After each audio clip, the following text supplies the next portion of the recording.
Live from downtown Detroit, Local 4 News at 5 starts now.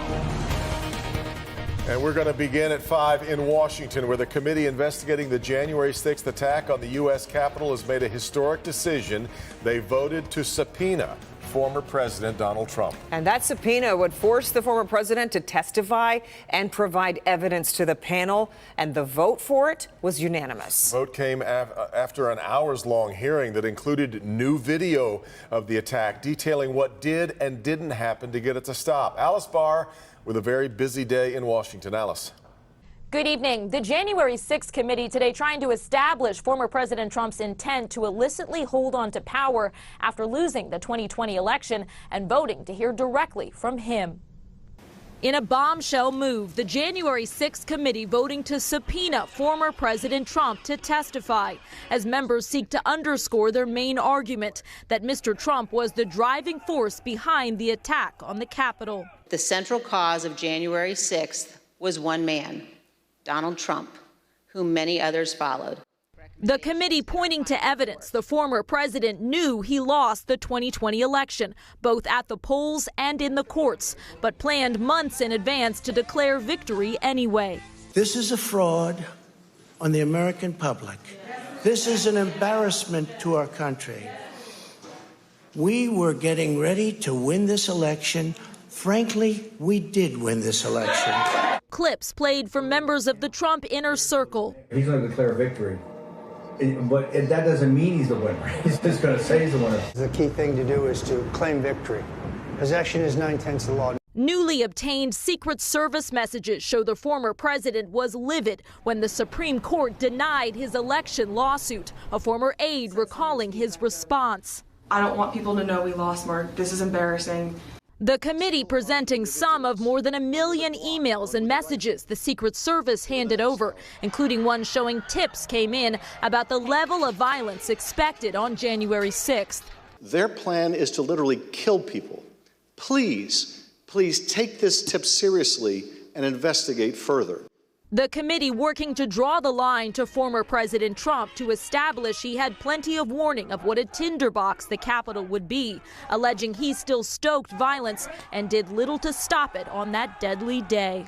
The committee's next expected move is to write up a final report summarizing their findings and making recommendations to ensure nothing like January 6th ever happens again. In Washington, Alice Barr, Local 4. All right, Alice, we are watching closely, but so far we have not heard reaction from the former president about the subpoena. Our other top story tonight at 5, Michigan State University President Samuel Stanley says he is resigning from his position. In a video on YouTube, Stanley says he lost confidence in the Board of Trustees and will leave the school in 90 days. Megan Woods is live in East Lansing tonight with the decision as well as the fallout. Megan. Yeah, Devin, Kimberly, this comes after really a month of controversy and back and forth between President Stanley and the Board of Trustees. We did reach out to the board after this announcement came out, and we still haven't heard back. But listen to what President Stanley has to say, and we're also hearing from students. This was not an easy decision. It's in this almost 5-minute long video. Michigan State University President Samuel Stanley announces his resignation. I, like the Michigan State University Faculty Senate and associated students at Michigan State University, have lost confidence in the action of the current Board of Trustees, and I cannot, in good conscience, continue to serve this board as constituted. He goes on to reflect the university's accomplishments since his term started 3 years ago, including progress in handling sexual misconduct. That despite the current turmoil, the fundamentals of the university are very strong. He also briefly explains the turmoil he's referring to. The actions of the campus over the past month have shown the world that Michigan State University will not accept micromanagement by board members of the operations of this great institution. Annie Heitmeyer says she was in the middle of her foreign policy class when that video was released. Kind of all stopped class to just sit down and watch it. We were all just really confused about what was happening. She says her peers aren't necessarily picking a side, they're just disappointed. Right now we're not really getting any transparency through the office of President Stanley and also through the Board of Trustees. It seems like everyone's just pointing fingers. And I think in order to be a good government or good elected official, you need to be honest with the people. And I feel like MSU hasn't been honest with us. She also says this shows a lack of stability. Since 2018, there have been 4 different university presidents. Associated Students of MSU, that organization on campus, they recently passed a vote in no confidence of the Board of Trustees. They also sent us, Local 4, a statement saying not only are they frustrated, but they demand the board to have student input when they're looking for this new president. Their statement, as well as the full video of what President Stanley had to say, is on clickondetroit.com. Live in East Lansing, I'm Megan Woods, Local 4. Hey, Megan, thank you. Meanwhile, Eastern Michigan University basketball star Imani Bates has been reinstated to the team with felony charges against him set to be dismissed. The Ypsilanti 18-year-old originally facing 2 felony gun charges. The university says Bates' attorneys have reached a deal with the Washtenaw County Prosecutor's Office to get the felony charges dropped. Bates will plead down to a misdemeanor charge. Eastern Michigan University Department of Athletics issued a statement reading in part, in accordance with EMU athletics policies, Mr. Bates is immediately reinstated to all athletic and campus activities. Today, seniors receiving Social Security got a huge boost. We are all, of course, dealing with inflation. This comes in the form of the largest cost of living increase to Social Security in 40 years. Those checks are going to be increasing by nearly 9% next year. Business editor Rod Maloney is live tonight. And Rod, this is great for seniors, but also a whole lot of money to pay out, too. Yeah, Kimberly, for those of us paying into the system, things just got a whole lot more expensive. In the meantime, though, if you're a senior on a fixed income, you're kind of taking it on the chin, particularly at the gas pump or even at the grocery store. So any little bit is a big help. It's transition to the cold weather day for retiree Pat Siraki of Livonia. He put away the summer pinwheels and plants. But his outdoor work came after his computer check of the Social Security increase he'd been waiting to hear about. I thought it might be a little higher, 11 or 12%, but I figured 8.7% is pretty good. He's 3 years retired after a long career as a dealership auto mechanic, and he's well read on Social Security history. The highest COLA adjustment came in 1981 at 11%.